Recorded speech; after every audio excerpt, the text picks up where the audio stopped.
Good morning, Renegades. Welcome back to Rogue Radio, and we're gonna do Renegade Times. And jump into the trenches with me. I don't really know what we're gonna be doing today, or what you're gonna be listening to today, but it's been a while since I've put an episode out. I have been neglecting you guys, and I apologize, so let's just start. If you have any comments, questions, or concerns, feel free to express yourself. Feel free to click the links down in the description below of this video, of this podcast. Thank you very much for listening. Alright, hang on.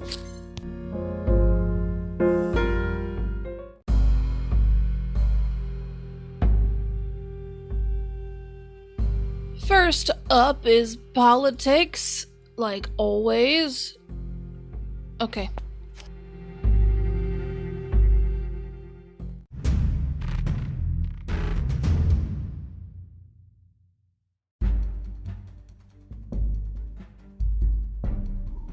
Okay, first up is Israel, of course, because they're going through a lot.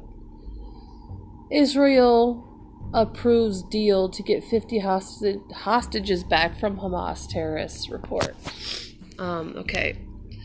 Israeli officials voted on Wednesday morning local time to approve a deal in which dozens of hostages kidnapped by Hamas will be let go in exchange for Israel releasing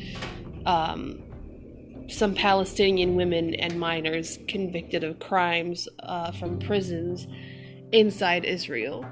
Hamas will release 12 to 13 hostages a day for 4 days in exchange for a ceasefire during that period of time. The Times of Israel reported Israel will release about 3 times that number to return to their homes in Judea and Samaria and East Jerusalem. Israel also reportedly agreed to allow fuel to go into Gaza, as well as the significant amount of humanitarian aid, the report said. Israel's military and security agencies all reportedly supported the deal. It's not clear when the ceasefire will go into effect. Prime Minister Benjamin Netanyahu reportedly demanded that some of the conditions include the possibility for further hostages to be released after the 4-day pause.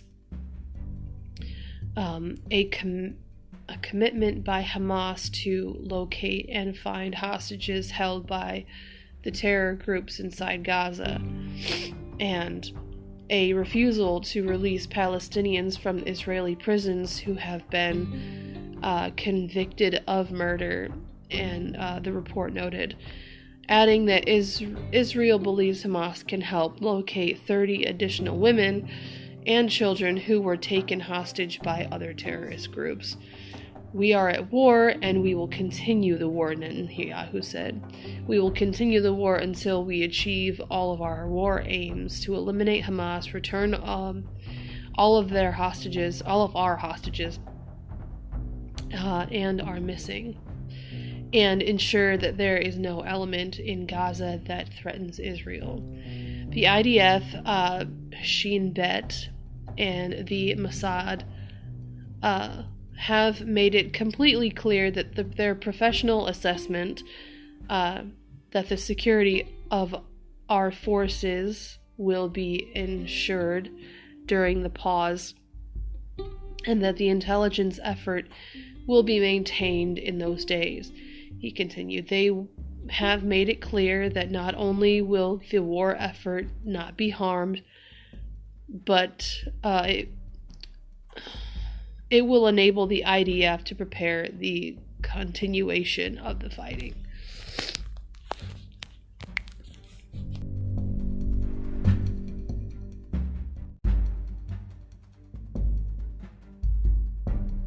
You know, Rogue Radio tries to be a little bit well-rounded when it comes to politics. I try not to repeat myself when it comes to certain issues. Let's just get into this. What on earth is this? Woke Museum claims notorious Roman emperor was transgender. Will use female pronouns. Okay, for one, how in the world do you know if this person was transgender when you didn't meet them? Do you have a time machine in your closet? You know, like how Stewie has, like in his room. You know, are you Stewie? Like, are you the Doctor from Doctor Who? I mean, how do you know?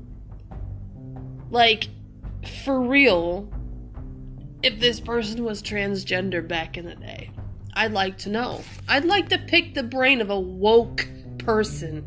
I'll probably come out a little dumber, but I think it's kind of worth it because, you know, I'd like to know. I'd like to know how their brain works. You know, I'm in the mental health facility. You know, I work in a mental health facility. And you know what? I have not actually come across one of these people yet. Anyway, a British museum has decided that an infamous Roman emperor was transgender and will refer him using female pronouns in the name of sensitivity. The North Hertfordshire Museum told the Telegraph that going forward it will refer... Who the hell's that? I'm sorry. I'm trying not to cuss no more because people are leaving reviews saying that I have a foul mouth.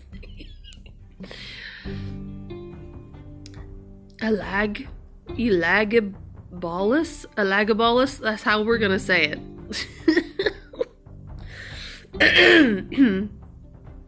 I'm sorry. I'm sick. You're just gonna have to deal with it. Elagabalus. We're just... I don't even know how do you pronounce that? Who ruled the Roman Empire from 218 to 222 AD, was as a woman. The empire as a this person ruled the empire as a woman. See, I'm gonna have to look this guy up because I did not know about this. I know about Caesar. I know about some, you know, Roman emperors. I've never heard of this guy.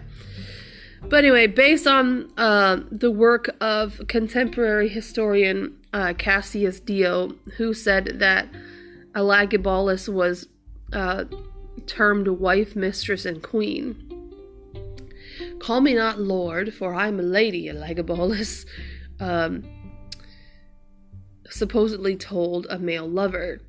Okay, so maybe they are, but the thing is, there is a thing called a fetish where men like to dress up like women in the bedroom. It's a thing. It doesn't mean that they're like transgender. It just means that that's what they like. So yes, I know this because of experience at the place that I work at. We get some interesting people. But yes, I mean, dressing up like a man, or no, I'm sorry, a man dressing up like a woman can sometimes be a fetish. There's whole drag shows about it. There's people who cross-dress. There's men who cross-dress. It's a thing, okay? It's a fetish. It's a thing. It happens. I'm not saying that this person is not transgender. I'm also saying that they may be. I don't know. This is the first time I'm learning this. But anyway, we're gonna keep going. We know that Elagabalus. Give me a second. I need to learn how to pronounce this guy's name.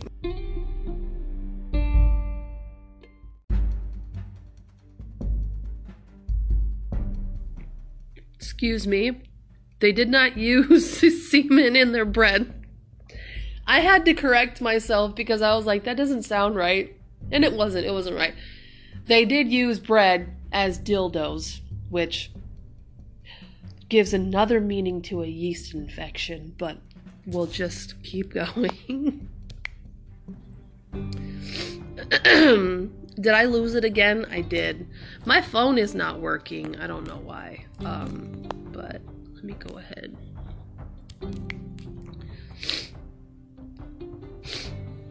I don't know why my phone is acting up today. It just doesn't want to obey me at all.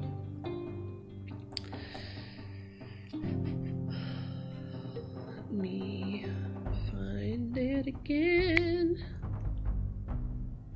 It's probably because I have so many apps open. It's whatever. However, later historians have debated how seriously some of these descriptions should be taken.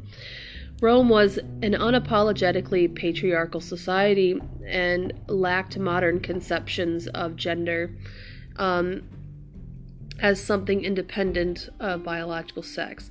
While some gender-fluid characters in myth, such as Hermaphroditus, I don't know how you say his name, Hermaphroditus, there you go, Hermaphroditus, from whom we get the term hermaphrodite.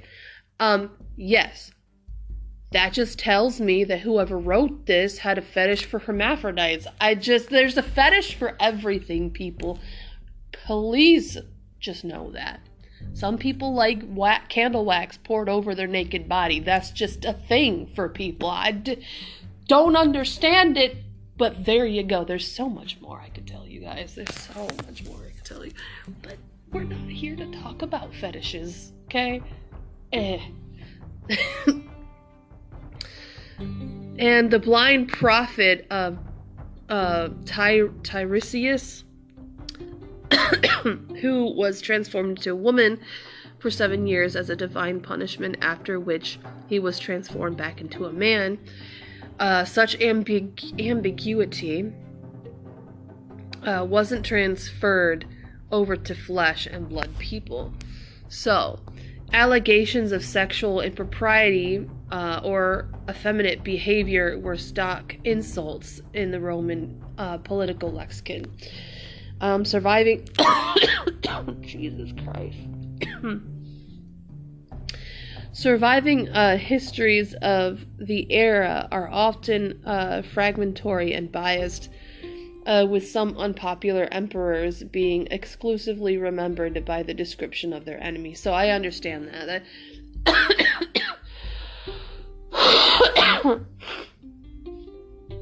I'm really sorry that I'm coughing while recording. I just really want to get something out for you guys. I can understand the humiliation thing, which is also part of the fetish community. Some people like to be humiliated. But I understand that, like in the Roman Empire, that those things might be untrue. But they also did use humiliation as a fetish, because if it exists now to where humiliation is a thing that people get off on, it existed back then. I'm just saying that.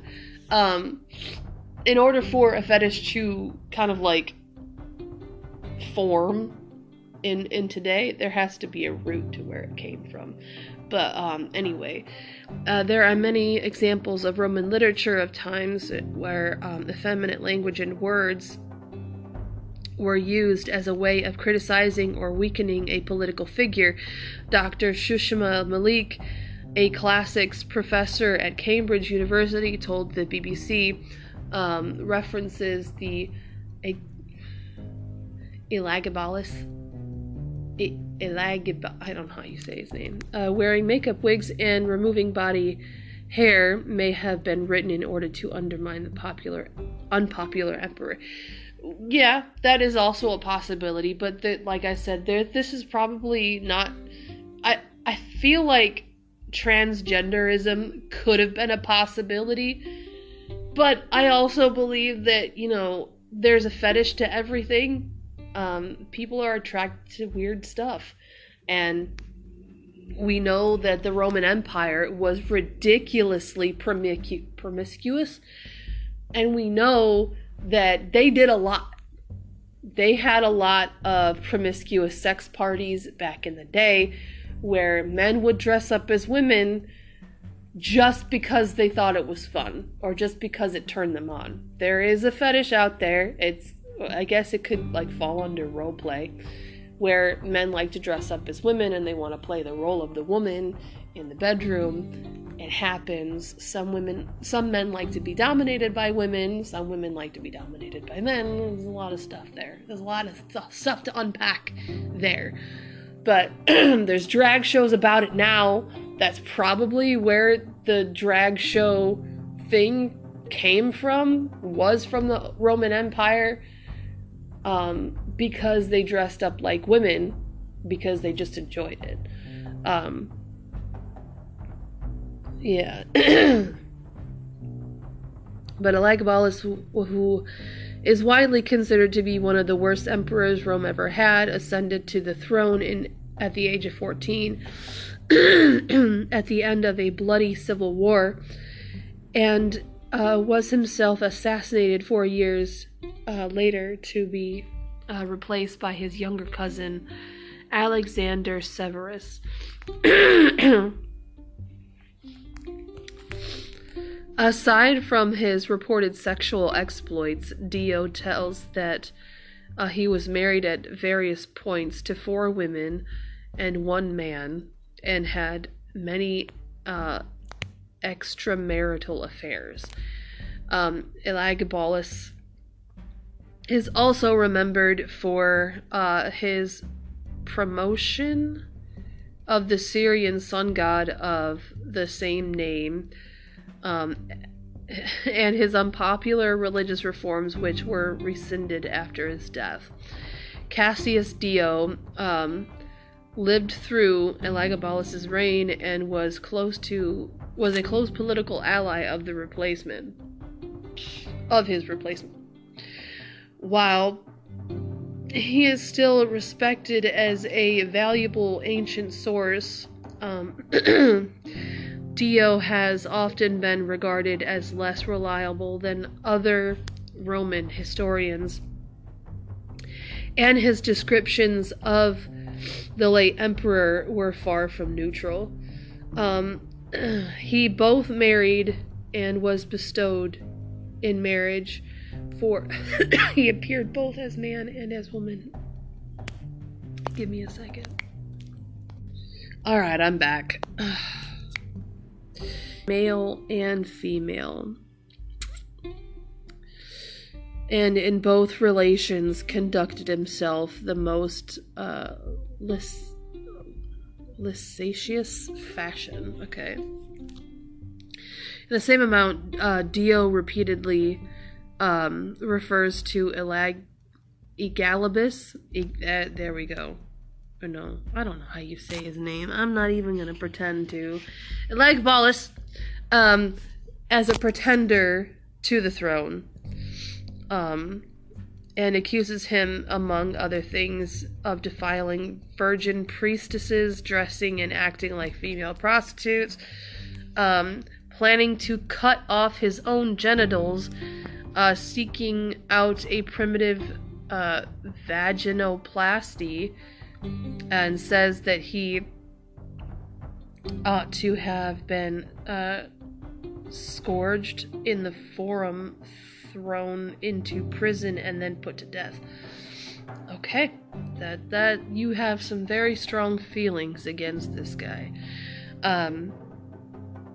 That being said, the well-documented sexual behavior of some modern dictators often mirrors ancient allegations of impropriety, which has led to some historians reevaluate claims that had previously been dismissed and as fantastical. The claims made that Elagabalus, or whatever his name is the historical record, or in the historical record, stand out as particularly extreme, even when compared to other Roman I don't know why I'm doing this while I'm sick. Infective. Which has led some historians to believe that he may have genuinely suffered from gender dysmorphia or dysphoria, although others remain skeptical. Like I said, I'm not gonna say the dude's not one of the earliest transgenders out there. Like I said, when it comes to fetishes or certain behaviors, it has to have a root somewhere. So I'm not gonna say that he's not, but I am going to say that, there could be other possibilities, like I said, related to fetishes. But anyway.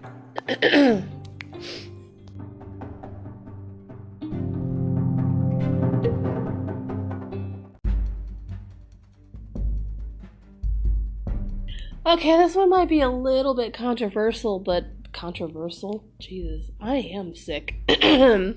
But, Rogue Radio doesn't sweep things under the rug because I like to clean. I'm a clean person. I don't like sweeping things under the rug. It doesn't mean that the dirt ain't there. But anyway, congratulations, America. You've raised a generation of terrorist sympathizers. I know exactly what they're talking about when it comes to this. A lot of Gen Z kids, college kids, whatever you want to call them, I don't really know. They sympathize with Palestinians in this Israeli and Palestine war. And of course, they have their reasons. But anyway, yeah.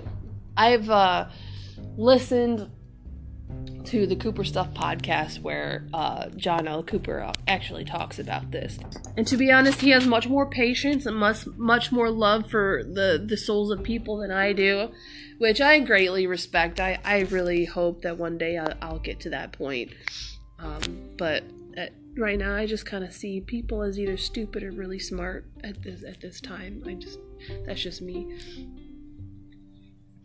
Anyway, Americans are shocked at the rising tide of anti-Jewish propaganda and harassment in the streets, in the college campuses, but we should have known that this spirit would predictably arise from the witch's brew of postmodern cynicism, anti-American propaganda, and racialist resentment in which the modern education system is built. It's funny because they'll say something racist and say that they're not racist. I'm sorry? Anti-Jewish propaganda? Anti-Jewish stuff that you're spreading kind of sounds like World War II. How the Jewish people were oppressed back in World War II, where they weren't allowed to have any type of news. They weren't allowed to have radios in their homes, any type of media that could update them on World War II. It was taken from their homes. So they were literally in the dark about where their salvation was going to be coming or when it was. So,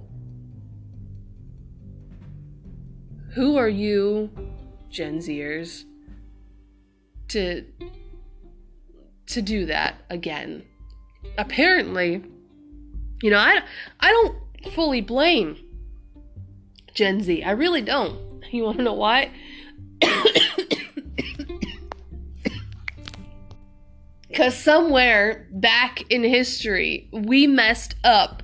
Because in order for history to repeat itself, something has to be messed up. Something messed up. Okay? I blame whoever messed up in order for Gen Z to be like this. It's called the generational curse. And Gen Z is proudly wearing it.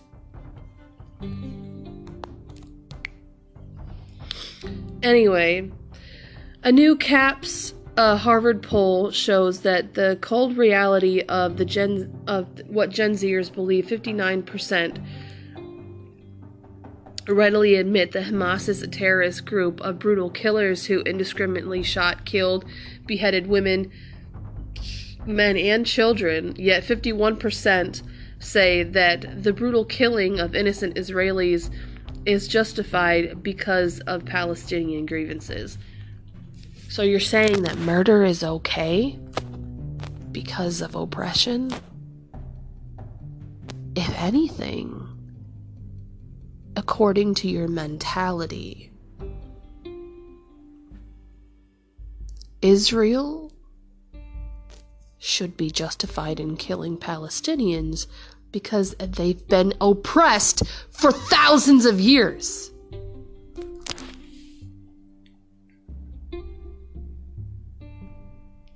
Don't get me started. Please don't get me started.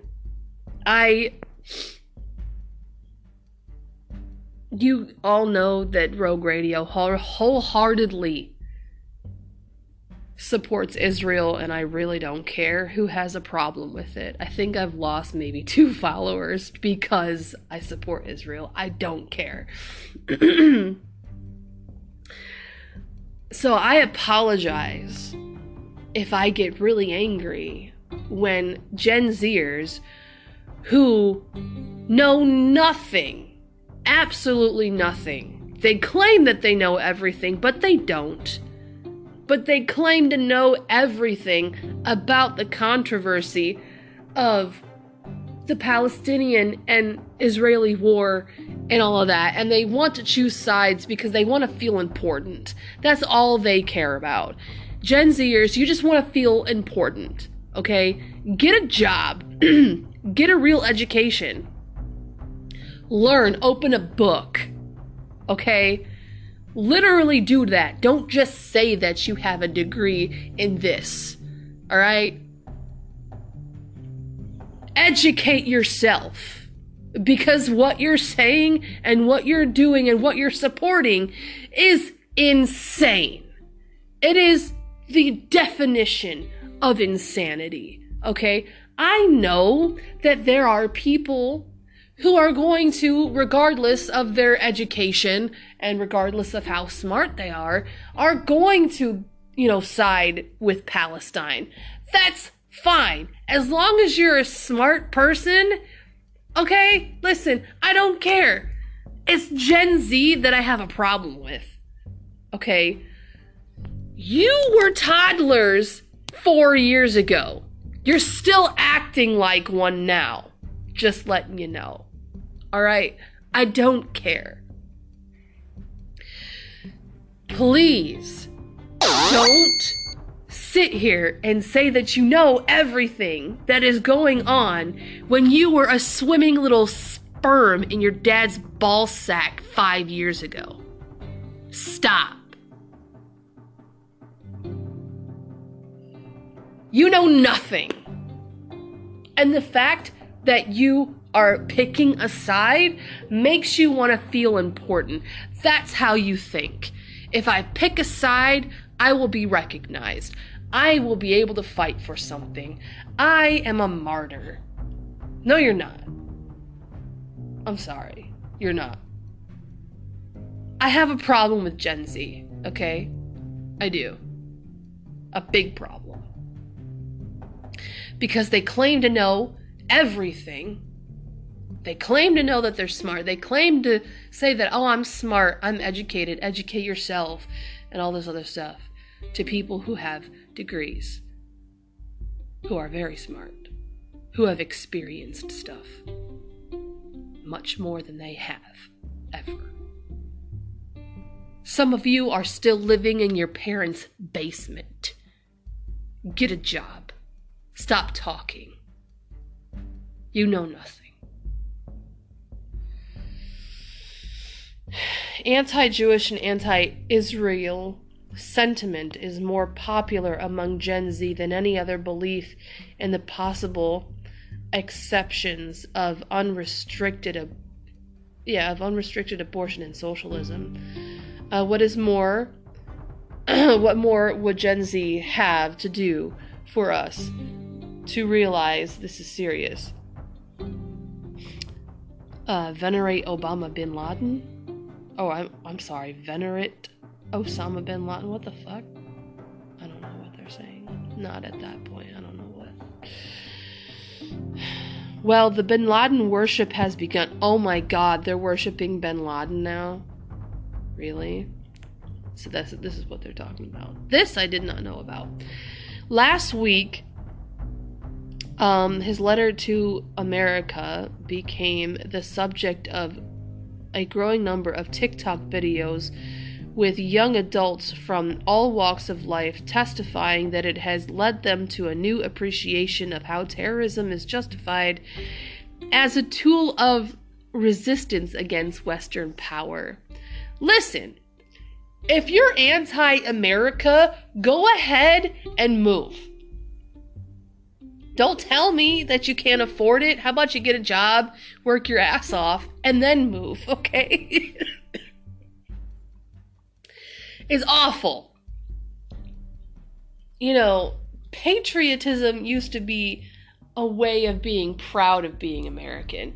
Now we have people saying that being proud to be an American is something that you shouldn't be proud of. Like, I'm proud to be an American. I'm a patriot. I'm also a conservative.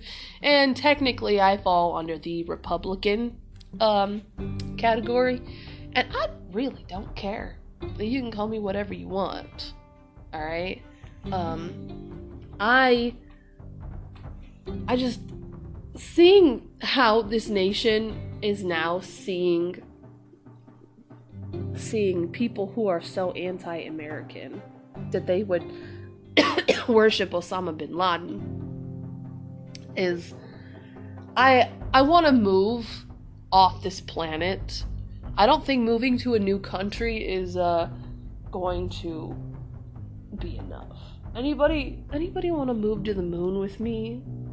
Is there any rocket scientists who can help me build a rocket? And then we'll just have 100 people, maybe 100 people, 50 men and women. You know, you decide we're gonna make a new civilization on the moon. We're gonna meet some aliens and we're gonna have fun and chill with them.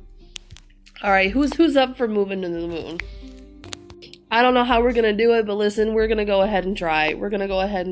Any rocket scientists interested in building a rocket for me and recruiting 100 people to go up there and procreate and make a new civilization, that'd be great. Let's do that, because Gen Z is stupid. So hats off to the American education system. You've raised a generation of terrorist sympathizers who hate Jews. Exactly. This is nuts. We're going back to World War II, I feel like, because, you know, this is like Nazi mentality. And people like Gen Zers and social justice warriors call patriots Nazis, which is kind of ironic. I kind of want to laugh at that, because you are exactly what you say that you're against. And I mean, like I said, I can't fully blame Gen Z because they've been indoctrinated so badly. Now we have Generation Alpha, which honestly, I have no hope for them. Like, unfortunately, I have no hope for Generation Alpha because they only see Generation Z as an example of who they should be. So they're either going to be copies of Gen Zers or they're going to come out worse. I don't have any hope for Gen Alpha. I don't. But worldviews matter. Sympathy with violent terrorists arises out of a racial worldview which rejects truth, insists that America is evil, and asserts that the free market system is immoral. Is anyone surprised that the generation is untethered from reality, might cheer for the terrorist group which such as Hamas. As Voltaire said in a very different context, surely whoever can get them to believe absurdities can get them to commit atrocities. Wow, that's very true. This isn't new in America. In the 1930s, according to Gallup, the vast majority of Americans deplored the Nazi treatment of Jews. Yet 8 in 10 opposed giving Jews sanctuary in America, and more than half believed that the persecution of Jews, at least partly, was their own fault. How is that their own fault when they were literally butchered? You're telling me that 6 million Jews were butchered because it was their own fault?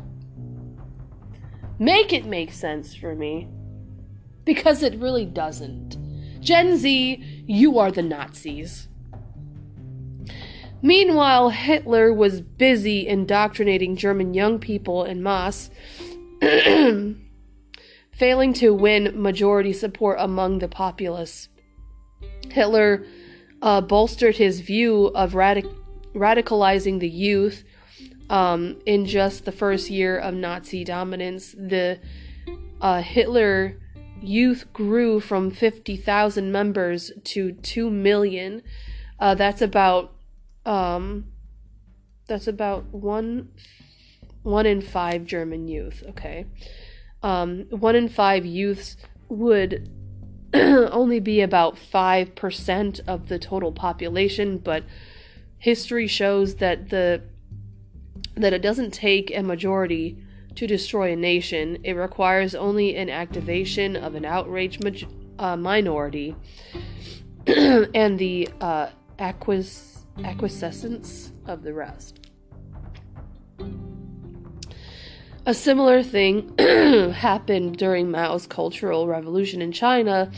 The youthful Red Guards rose seemingly out of nowhere, sweeping through the streets with a doctrine of destroying the four olds, old ideas, old culture, old customs, and old habits. They humiliated and murdered those they thought held power, such as teachers, property owners, etc. No, we don't go wearing goose steppers yet. To understand violent movements, though, you have to look past their uniformity of clothing and uniformity of beliefs and hold in lockstep. Or that they hold in lockstep, okay. And that uniformity of belief is growing among Gen Z. Most young adults now believe that absolute truth is not knowable. They embrace cancel culture and are ashamed of America. A rapidly growing number of reject religion. They reject religion, that's what I meant to say. They're primed to accept without question the propaganda of those who wish to overturn Judeo-Christian civilization. As G.K.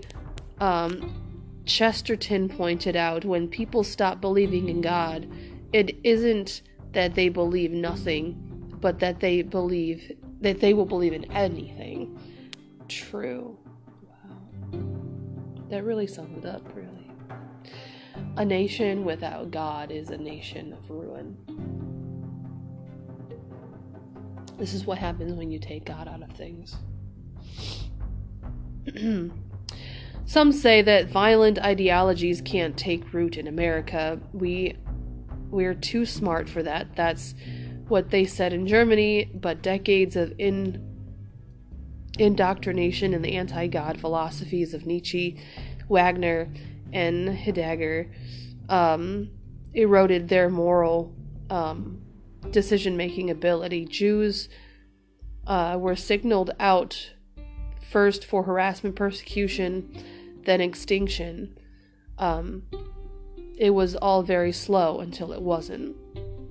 Today's anti-Jewish bigotry is more than a geopolitical struggle. It is a spiritual battle Those wishing to attack society's stability know that they must first attack God.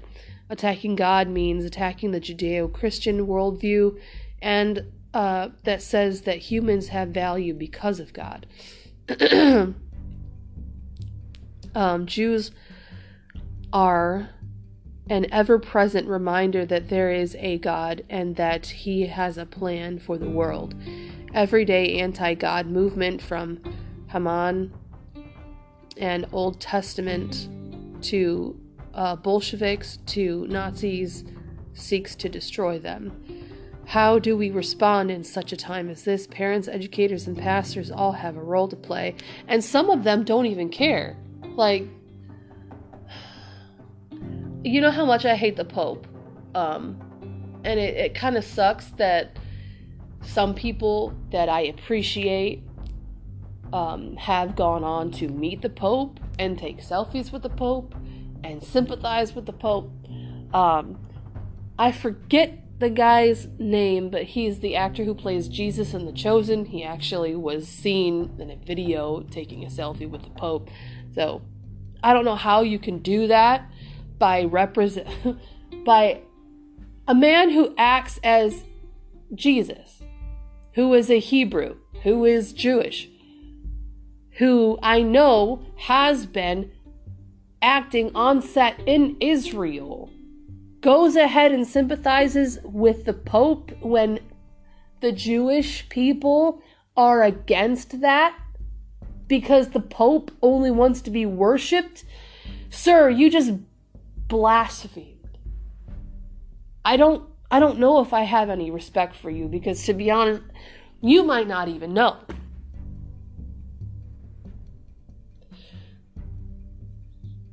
Sometimes I have to give people the benefit of the doubt because they don't know things. And it's not their fault that they don't know things.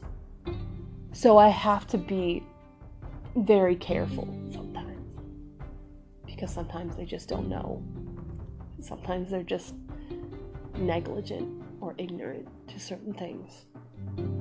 But anyway, parents must reinforce to their children that everyday person bears the image of God and that individual violence is never the solution. They must explain that Judeo-Christian worldview has provided greater political, religious, and economic freedom than any other form of society in human history. Communist, Nazi, and jihadist ideas always lead to wreck and ruin. Educators must equip students with thinking skills based on truth and teach the difference between propaganda and persuasion. Persuasion is using ethical arguments to enlighten an audience to the truth. Propaganda is using any arguments, ethical or unethical, to deceive an audience from seeking the truth. Schools that refuse to acknowledge that truth exists should be held accountable. Take your kids out. Stop donating. There will be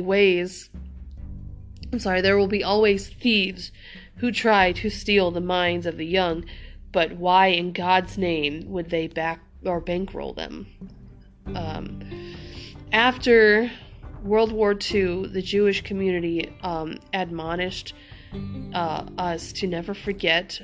We have forgotten. Most of today's college students weren't alive on September 11th, 2001. They have no visceral reaction against terrorism. I can't read. I'm starting to get very tired. Little in our culture encourages them to remember why it is wrong. It is up to us to replant the seeds of truth once more. See, yes, I agree wholeheartedly with all of that.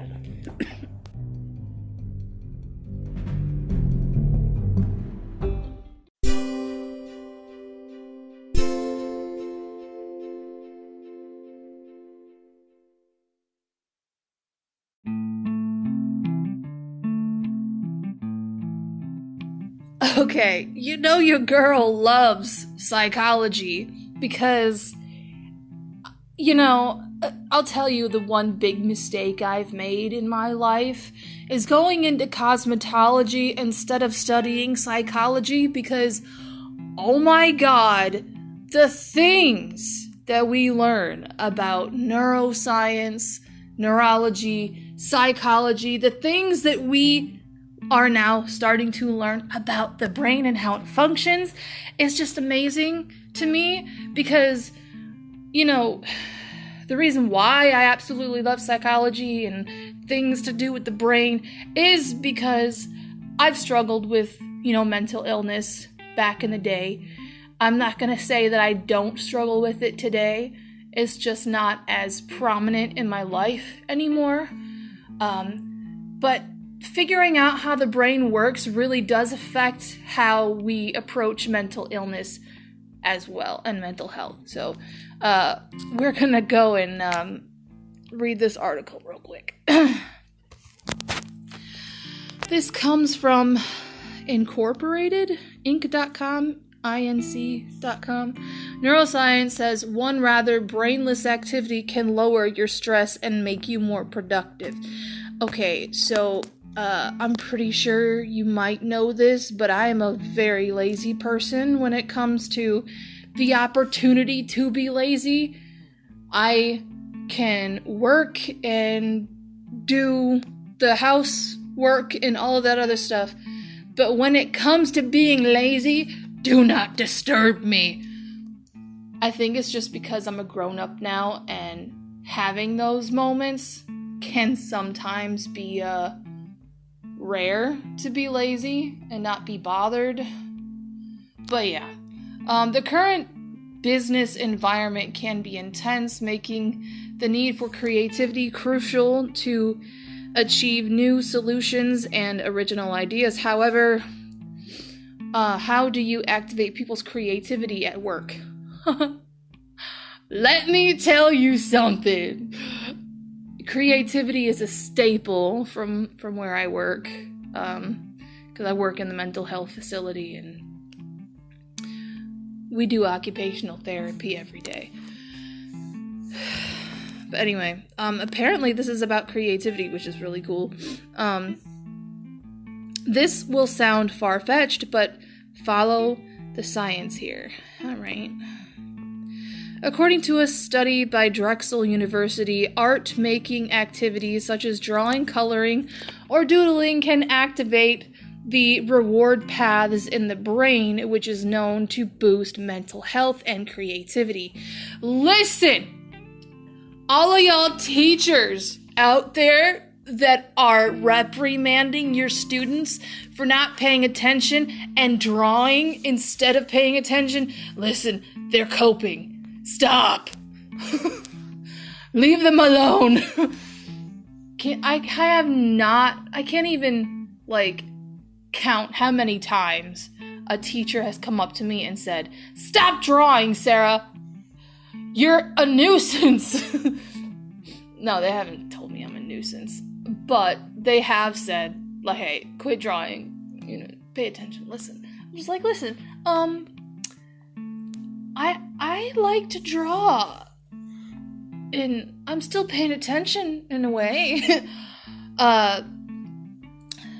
Near-infrared spectroscopy? Okay.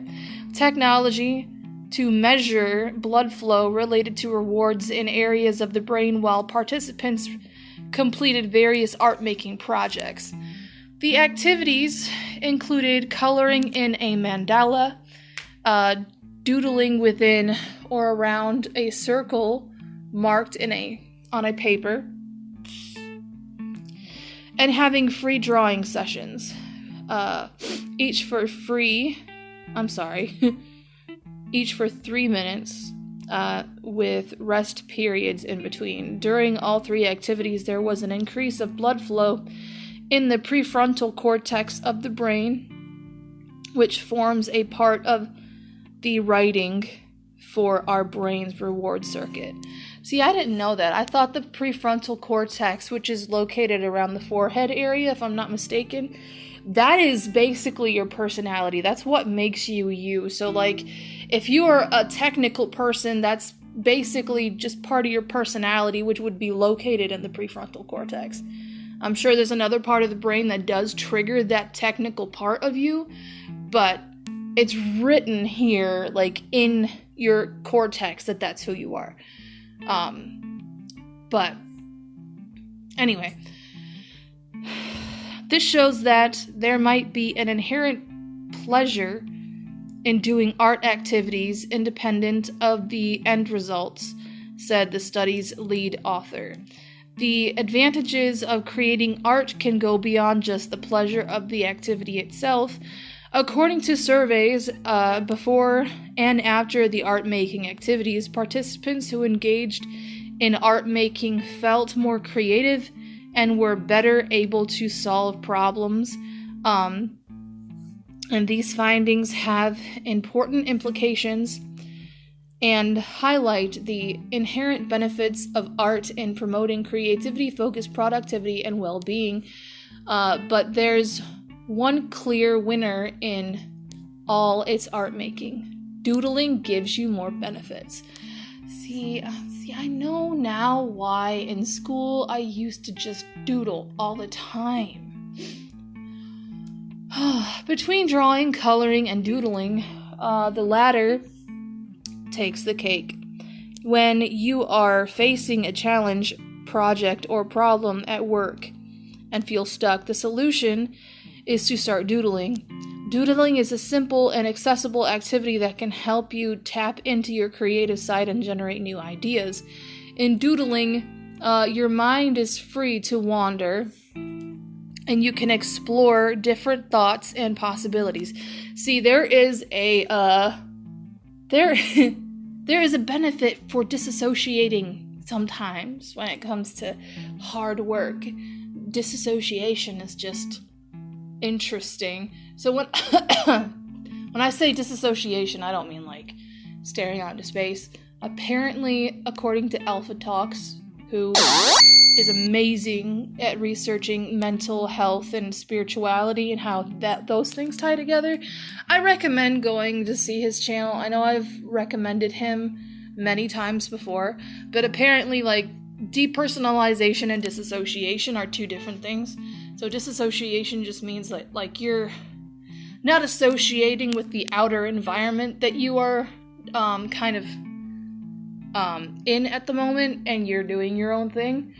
Depersonalization disorder, as far as I can tell, is basically you staring out into space, being the backseat driver in your own mind, sort of. But everybody calls that disassociation in this society, but when I say disassociation, I mean, like, doing something on your own terms because that's your coping mechanism, like drawing in class and stuff like that. So, I kind of learned that as I talked about disassociation, there are two different types of that whenever I have a conversation about that certain topic. So that's why I decided to throw that in there.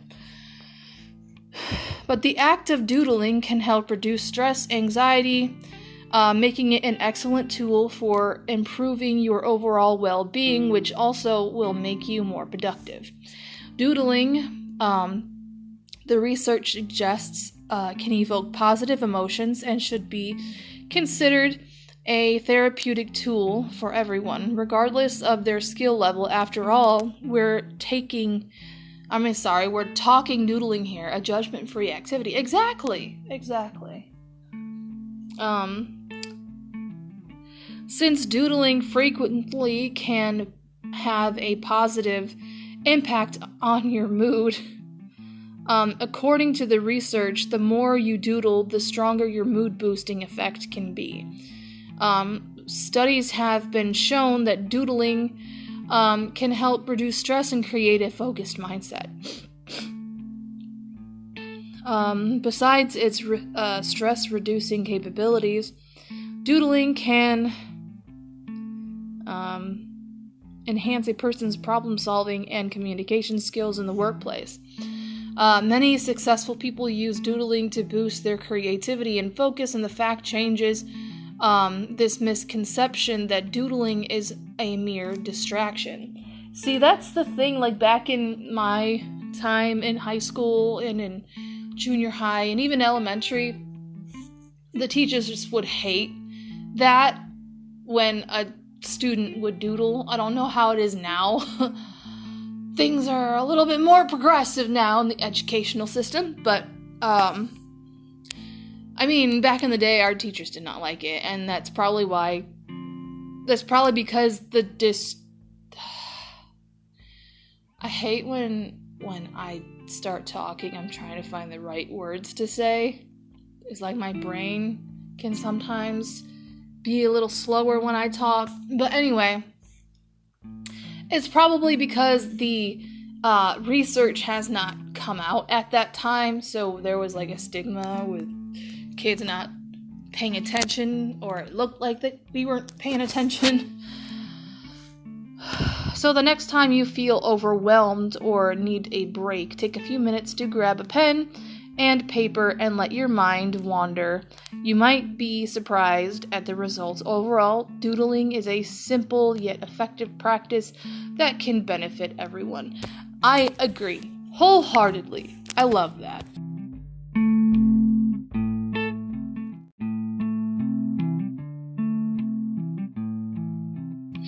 You know, I really hate when you read and you record a nice chunk of recording and it's really good and it's really informative, and then all of a sudden Spotify for Podcasters app loses what I just read.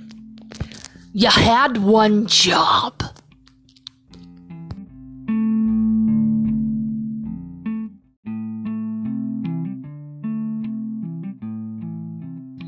I don't know how long it's been. I want to say it's been a month trying to get this episode out, but we're just going to keep trucking. That's what we're going to do. Anyways, I had caught wind of TD Jakes and P. Diddy doing the giggity.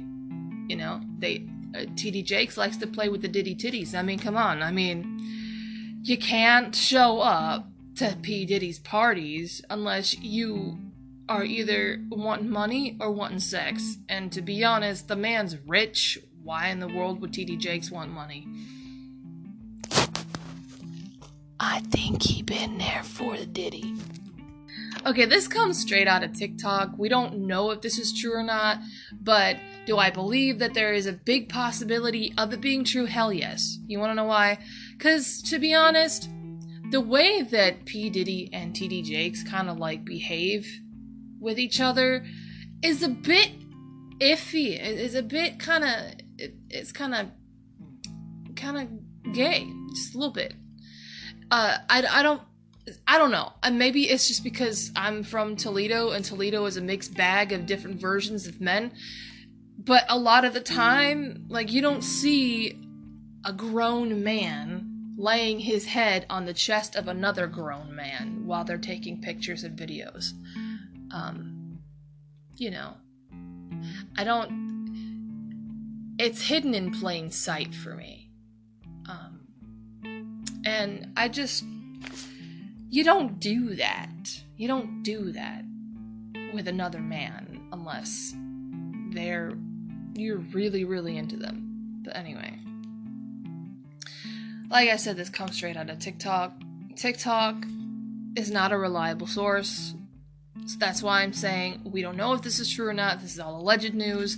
But to be honest, TikTok does have its moments. Sometimes, I will say, in very rare moments that, you know, TikTok can be more accurate than the news. But, like I said, that's 1 in a million chances sometimes. So, Cassie, who is P. Diddy's ex, but they've been together for 10 years, turns over Kim Porter's burner phone. And for those of you who don't know who Kim Porter is, all of this is news to me. I've never really taken an interest in P. Diddy or TD Jakes until now. So all of this is brand new to me. So if I'm spitting out old news, I'm sorry. But Kim Porter is one of the ladies that he had been involved with. I don't know whether he was dating her or married to her, but she did pass away. And then I'm guessing he started dating Cassie, and Cassie had ended up getting a hold of her burner phone that contains material of T. Jakes and Ditty having sex at his parties. There are also alleged videotapes and a USB also that have been turned into the feds that contains a lot of celebrities that have committed sex crimes. Also contains Cassie getting, you know that thing in sex where a lady takes a shower but it's not real water? That. And T.D. Jakes attending sex parties and abroad. So there are, these are the rumors that are going around. So, okay, so Jaguar, I think that's her name. Let me go ahead and check.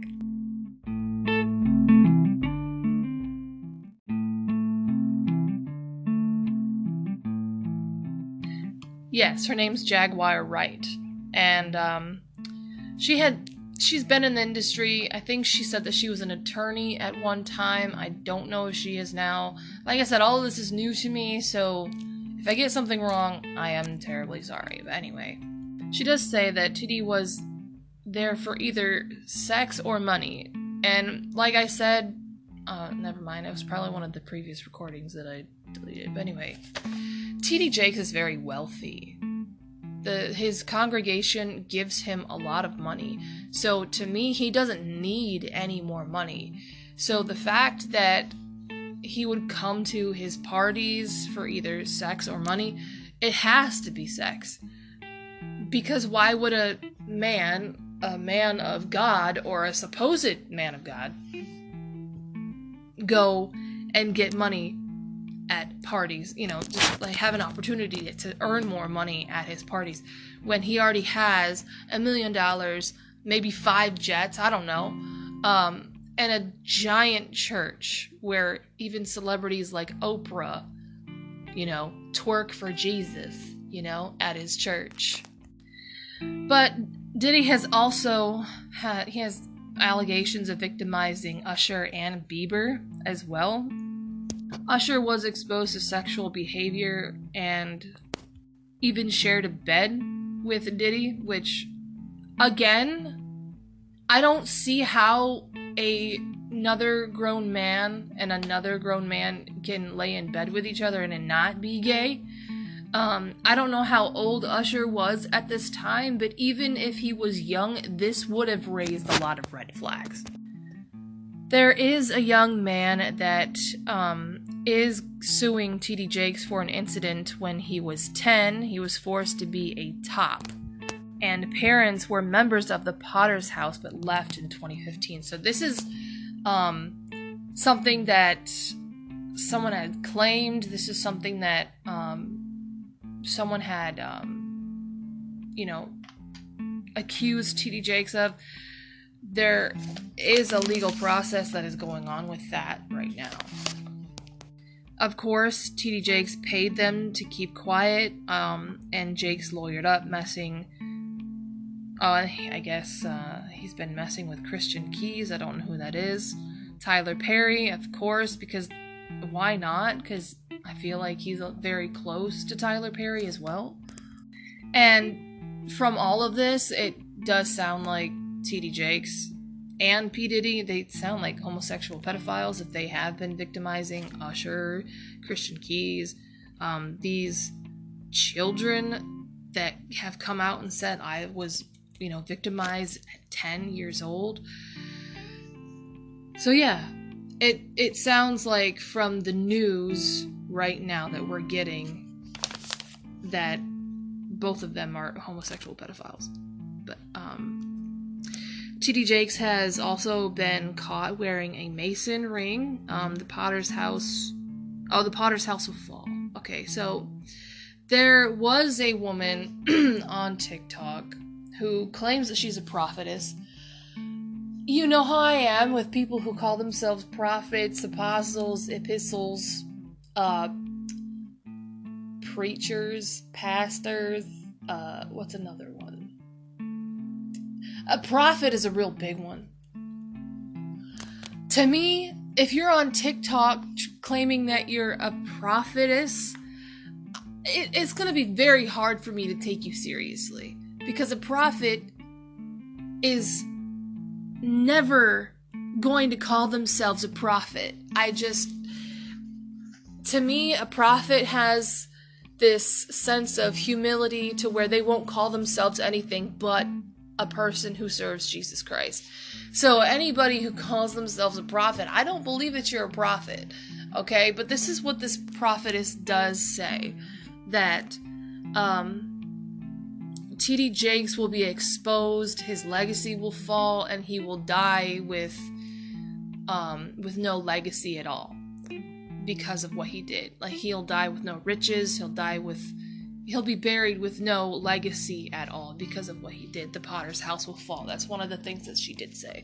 And I can't, say that she's, wrong yet, because look at what's happening now. To me, I just don't think that any prophet should have any business being on TikTok. I don't know. That's just me. But it has been rumored many, many, many times that Ditty holds ritual gay parties, and T.D. Jakes is a frequent member, and the person that he really likes to be around is P. Diddy most of the time. He did officiate Kim Porter's funeral, and I don't know how or why T.D. Jakes wants to be affiliated with a man who's been an abuser for so long, and I really don't know. He's a violent person, so why would a preacher want to be affiliated with that? Apparently, P. Diddy had broken Kim's nose at one time, so he is known to be abusive. Mace also speaks out about the allegations. There are colleagues that accused him of being gay, 50 Cent for one. Oh my god.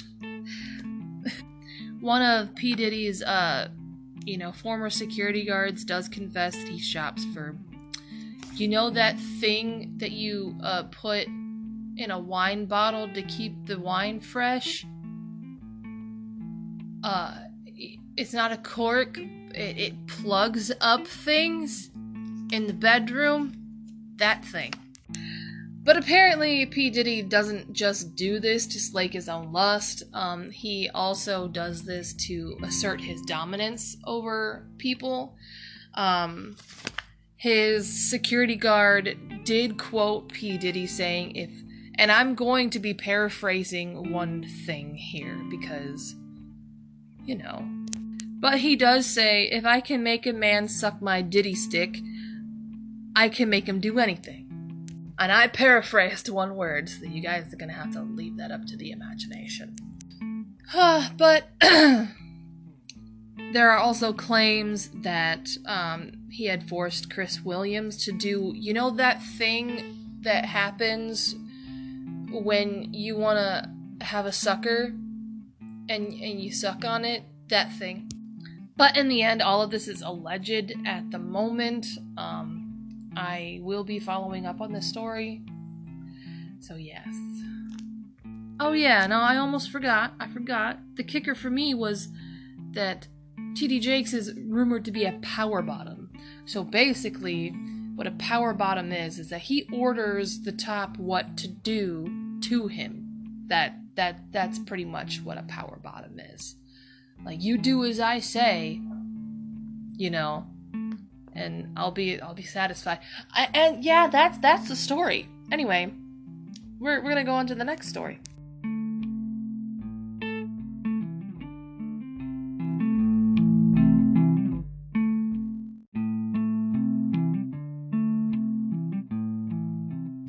Okay, excuse me.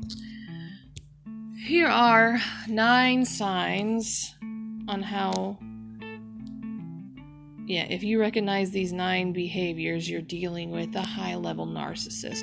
So you know me, I love psychology, so we're just going to go ahead and do this. Number 1 is grandiosity. High-level narcissists are not just confident, they're grandiose. They have an inflated sense of self-importance that goes beyond healthy self-esteem. They believe that they're superior, special, and unique, often without the accomplishments to back up such beliefs. Yeah, that's true. Let's see. This grandiosity isn't just evident in how they perceive themselves, but also in how they present themselves to the world. They have a knack for making everything about them seem larger than life. Let's see. Their stories are always the most interesting, their problems are always the most pressing, and their accomplishments are always overshadowing everyone else's. If you notice this behavior, you're likely dealing with high-level narcissists. Recognizing this trait can be a key to understanding how to navigate your interactions with them effectively. See, I hate narcissists, and most of the time I will call them out on their bullshit. Because I'm just like, yo, you're not that special. Like, why are you acting like that, bro? You don't need to do all of that. Just be yourself. But there are people, narcissism is a real, mental disorder. It's a mental illness. So, and it mostly probably comes from not getting enough attention as they were younger. So they feel like they have to puff themselves up to a point where they're greater than everybody in order to be interesting. And that's one of the main reasons why we do get narcissists out there. But another one is lack of empathy. So in my personal experience, one of the most glaring signs of high-level narcissist is their lack of empathy. Once I knew someone who could turn any conversation into a monologue about their own life. And when I tried to share my own experiences or feelings, there was no recognition, no understanding, and certainly no empathy. For example, once when I was going through a tough breakup, this person didn't comfort me or offer words of comfort or support. Instead, they launched into a long story about their own past heartbreaks, completely disregarding my feelings and my need for comfort at the time. This clear lack of empathy is often a telling sign that you're dealing with a high-level narcissist. Yeah, anybody who ends up turning the conversation to themselves is most likely someone who can only not just be a narcissist, but for me, I feel like a narcissist does that because, one, the attention is taken away from them, but it's also a way to express themselves when they can't do it normally. So in a narcissist's mind, they're the ones that are going through the most. They're the ones that are the most successful. They're the ones that are the most everything. So when they come to a situation where someone is venting to them, they don't know how to receive that. So they will either get agitated and say, oh, well, I don't want to hear this. You're a crybaby. Or they will be like, well, how do you think that this makes me feel? I went through this as well, and much worse than you. And it's mostly just because they feel a bit envious that they haven't actually gone through as much as you have. It's all about competition. It's all about how things look in a narcissist's mind. And there's also just a lot of side comments about stuff like that when it comes to a narcissist. And it's very easy, I feel like, in this society today to pick up on what a narcissist does and says, it's easy to spot. Number 3 is constant need for admiration. High-level narcissists have a constant need for admiration. They crave attention and praise from others and often go to great lengths to obtain it. This is because narcissists have a fragile sense of self-esteem. Despite their grandiose exterior, they require constant validation to bolster their self-image. Yet they are only as wonderful as the approval in the room. That's how they, that's how they get by. When narcissists end up, saying all these great things about themselves, they're wanting someone to bounce back off of what they say and say, oh yeah, you are pretty great, you are pretty awesome, But in the end, it's all for show. It's all just to be loved. Even narcissists need to be loved in a real way instead of this way. Instead of like a way of where they're constantly admired and praised for the things that they either said they have done and didn't do, or they did in a very long time ago, sort of thing. But according to the Diagnostic Statistical Manual of Mental Disorders, the DSM-5, a persistent need for excessive admiration is one of the key criteria for diagnosing narcissistic personality disorder. If you notice this behavior in someone, it's a strong indicator that you're dealing with a high-level narcissist. Number 4 is sense of entitlement. I leaned back and something... Never mind. I landed on something. Anyway, a sense of entitlement. I feel like a lot of people, especially now, since we have Gen Z who feel like they're entitled to insult everybody now about everything, their beliefs, their everything. I don't see how there's anything that Gen Z has not shown narcissism about. But this is a really big one, and I do feel like this also comes from a home where they've been sheltered, where the... Jeez. Did you guys hear that child scream? Jesus Christ. But this comes from a home where the parents have praised this child so much to where they cannot do any wrong.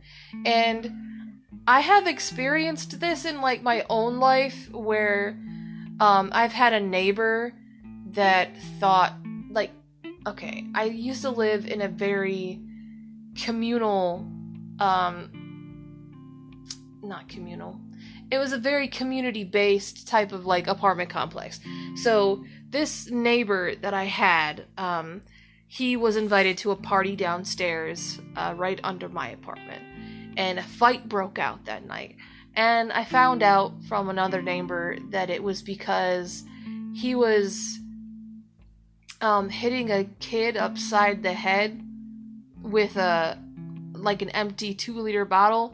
And I don't know whether the guy was playing with this kid or not, but the mother was pissed that he was doing this. And so a fight broke out, and he had to be rushed to the hospital. There was blood on the pavement and everything. And I also found out that it was because of his reaction, because he didn't really think that he was doing anything wrong. He just kind of put his hands up like, what I do, during the party. So I also found out that the reason why he reacted like that is because his mom praised him constantly, saying, oh, you can't do any wrong, you're the best child ever, you're this, you're that, you're awesome. There's no punishment involved in her parenting, apparently. So that's that story for you, from what I've personally kind of seen from a distance in my life. But high-level narcissists often display a sense of entitlement. They believe that they deserve special treatment and that the world should revolve around their needs and desires. They expect others to cater to them and become impatient or angry when they don't get what they want. They demand respect without earning it and believe that the rules and social norms don't apply to them. This is the entitlement that can make it challenging to deal with them. And this is, as they often disregard the feelings and needs of others. Recognizing this behavior can help manage the interactions of high-level narcissists quite effectively. Number 5 is exploitive behavior. So we're going to go ahead and cut this short real quick. I'm going to come back.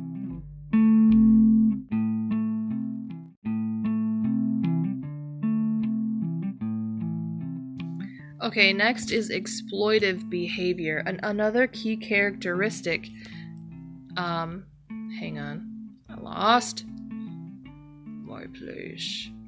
Another key characteristic of high-level narcissists is their tendency to exploit others. They often use people around them to achieve their own goals, without any regard for the feelings or well-being of those they exploit. They may manipulate, deceive, or even bully others to get what they want. Their relationships are typically one-sided, where they receive all the benefits while the other person gives all of the effort. If you notice someone constantly taking advantage of others for their own gain, it's a significant indicator that you're dealing with a high-level narcissist. Number 6 is emotional neglect. An aspect of high-level narcissism is that often goes unnoticed is emotional neglect. Narcissists are so caught up in their own world that they often fail to recognize or care about the emotions and needs of others. This can be heartbreaking, especially if you're close to that person. You might find yourself feeling alone, unheard, and unimportant, even when you're with them. It's like being invisible in a crowd, a feeling that can leave deep emotional scars. Everyone deserves to be heard and cared for. And that's something that you all know I've gone through in my life, where I've had family members that just refused to listen to my voice. They didn't take my opinion seriously. They didn't take what I said seriously. They always believed that Sarah was the mentally ill girl that doesn't know anything. And to me, that is a display of narcissism. And number 7 is a superiority complex. So I've encountered individuals who seem to believe that they are superior to everyone else. They would dismiss others' opinions, skills, achievements, believing that they know better. Once in a group project, I had a team member who dismissed everyone else's ideas and insisted on doing things his way. He believed that he was always right and could do no wrong. These superiority complexes made collaborating virtually impossible and caused a lot of friction within the team. If you come across someone with this kind of attitude, it's quite possible that you're dealing with a high-level narcissist. Number 8 is excessive need to control. I've had friends like this who just need to control the situation, who need to feel like they're in control of certain things. And that, I feel like, mental health-wise, I feel like that comes from having a chaotic home where they're not in control of anything, or that they have been controlled for so long, but they were never really kind of taken into consideration of what they wanted. So sometimes narcissists will flip that and control, because narcissism I don't believe is just a mental illness. I believe it's a learned behavior as well. So narcissists often have an excessive need to control situations and people around them. This is a way for them to maintain an inflated self-image and ensure things always go the way they want. Whether in a personal relationship or a professional setting, they impose their ideas, plans, and preferences, often disregarding the feelings or opinions of others.